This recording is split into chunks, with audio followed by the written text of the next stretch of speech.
Welcome back to the Independent Experience. Here we are again with another host of the Bids. I'm sitting here talking with my man James Truluv Tate.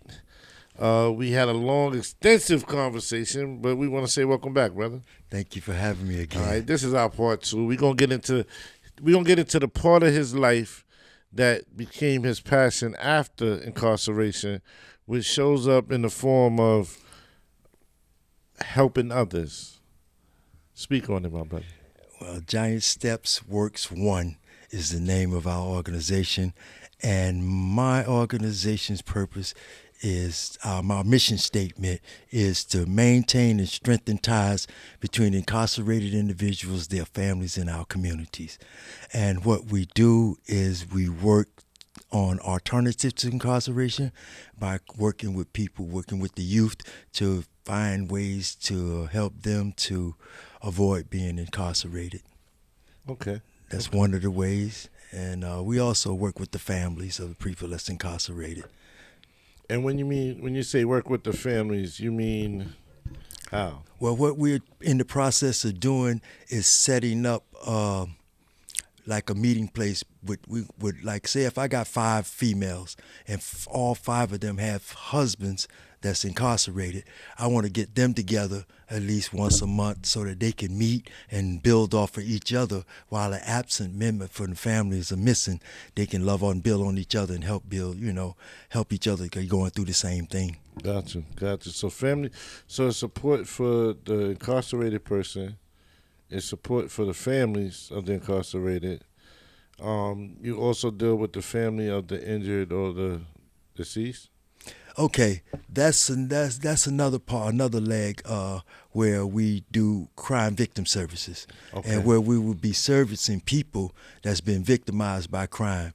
And what we do with them is we reach out to organizations that will be able to help them in time of need, be it rental assistance, be it food, be it clothes, be it DHS, the Department of Social Service, or be it the police department to say that, okay, there's an issue at this resident. It was a shooting, let's say for instance. Okay. And he can't go back there because of the shooting, because it's a threat for life. So what we do is try to find temporary residence for them until we can find them permanent places that would be a safe haven for them.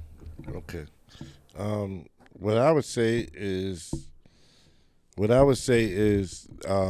when you have an organization like that, what kind of funding do organizations like those get from the state, city, private donors? Is it non-for-profit? What is it?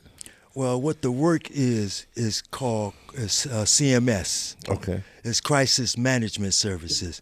And every year, the state allocates so much money for crisis management. So whichever particular area you want to attack in crisis management depends on how much money you get. Some organizations do like the anti-gun violence. They'll get a certain amount. Some of them do homelessness. Some people feed people. So all of those are organizations that's come under crisis management. Gotcha. So you'll be able to tap into those funds right there. I think it's $360 million last year. That was given out. That was given for crisis management. Wow, so there's money there to assist. Yeah, there's money. You just have to be able to put the money and utilize the money properly. The thing is, it's not really that the money is not being allocated to the organization. A lot of organizations are being allocated the money. It's just that they're not using the money properly. Mishandling. Okay. Yeah, misappropriation, mishandling of the money. So what happens with that is it hurts the community. They don't get the services that they're supposed to get. And you'll get Thomas DiNapoli knocking at your door. Oh yeah, they definitely. The comptroller don't play. At some point, that's definitely how it goes. Yeah. Oh wow. So there's a lot of money being put aside for crisis management. We're living in a democratic state, so in our democratic state, I'm aware that a lot of heartfelt community issues become some of the things that that they big up, that they want to see do well. So. I didn't know it was 367 million. Yes, and that was this year long. The organization it was an organization I worked with, and this organization we brought pilot. We put in for a program in 2022, Okay. And what they gave us for the pilot, they gave us 1.5 million for the pilot. And Wow. what we did, we teamed with Brookdale, and we was able to, service enough people so that they were able to get establish a contract. After a year of working the pilot, Yeah. they gave her 9 years funding, which probably would be up to about 14 to 15 million.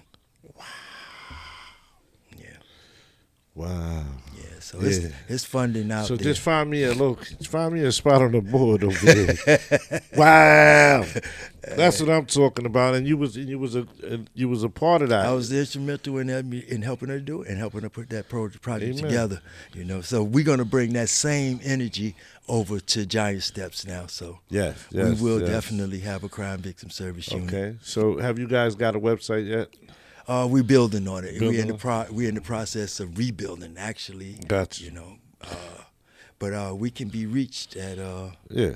Give the at number. at 347-776-2432, and our email is giantstepsworks1 mym2025 At gmail.com. gmail.com. So say it again now. It's giantstepsworks1 mym2025 at gmail.com.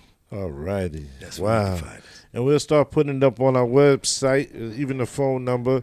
So if you're in crisis or you're having a crisis, if you have somebody in locked up, incarcerated, you can, or even going through something. It's Giant Steps is the type of organizations that can help you get the resources, even if you don't know how to. A lot of times people don't know when they find themselves in crisis. Right. And this is crisis management at its best. So I want to thank Mr. J. Anything else you want to talk about, Mr. Tate? We got a few more minutes here. I had a friend of mine that called me from South Carolina, Okay. like about 2 weeks ago. It was a gentleman. I think they say he committed suicide. So right now we're in the process of trying to. The family is up here. They Okay. contacted someone that I know here. They asked me to check with someone down south. So we're in the process of this week finding out exactly what happened with this guy, whether he committed suicide, whether there are underlying conditions or whatever the situation was on that. Mental health. So we still, at this point, working with people. I also have a few people that's incarcerated that calls me that I, encourage and work with, just to keep them the morale. And we're looking to build off of that leg. We used to looking to find other people that's interested in helping people. We're looking for funding because our funding, like for this fiscal year, we haven't been able to establish much yet, but we're definitely looking to be able to partner with different community organizations that's like-minded, and we're looking for people that's willing to, that like this type of work and want to help us out. Look, as soon as you get the donation situation set, just let me know. We put it on the website that people can donate to, most definitely. You can also get Cash App, Zelle, whatever it's going to be. Just let me know. And we'll put it up on the website so everybody, and then get your logo and all that. That's what's up. So y'all can see what it is when it comes to crisis management. This became your passion most definitely after incarceration, because you see the type of injustice that happens to people. Am I correct? Exactly. My personal experience with the system led me to do the work that I do. I figured it's what I know best. I spent so many years incarcerated, and it's what I know best. So I was like, okay, let me work on the other side. Let me spin it. So that's what I did. I came home and I went to work with the New York State Corrections Association, and I worked with them for a couple of years to establish different legs of law. Like we did the HALT campaign. I worked on that. Right. HALT solitary confinement. I worked. In fact, right now we're still working with the RAP campaign. RAP is Release of Aging People, and what we're trying to do is develop a special parole board for people that's over 55 that's been incarcerated for at least 20 years. Gotcha. Oh wow. And I remember you doing a restorative justice along with justice reform as you was working with Meek Mills and going to Albany. We travel. Philly. We go. I worked along with. I didn't work exactly with Meek Mills in that organization, but we did contact them, and we wanted to try to get them to bring their concept, because their concepts is mostly centered around parole. And my concept is, try to find alternatives to keep you from being on parole. And then if you happen to be on parole, we want to find solutions and help the family while you're away. That's basically us. And then we want to be there for you when you get ready to come home. Right. Gotcha. Yes, and acclimate you back to the Back world. into society. Reentry. Yeah, reentry. That's what it's called. Reentry. Wow, that's big, man. Yeah. So I want to thank you for coming through. I got Universal Queen Nana in the building. Shout out to Nana again. I'll tell you, my right hand. Without her, all wouldn't be possible. I hear you, want to thank her man. very much. She's very much appreciated, man. Most definitely. She's a very wonderful person. We thank y'all for coming by. We got to wrap it up now, but we'll see you soon. Again. All right. And thanks for having me. Let's talk. Let's discuss it. All right. This is Ghettoman After Dark signing off. Remember, Giant Steps Works 1. In the building. That's what you're gonna get. Yes, sir. Crisis management specialist. Let's discuss it. Let's discuss it. Tenfold.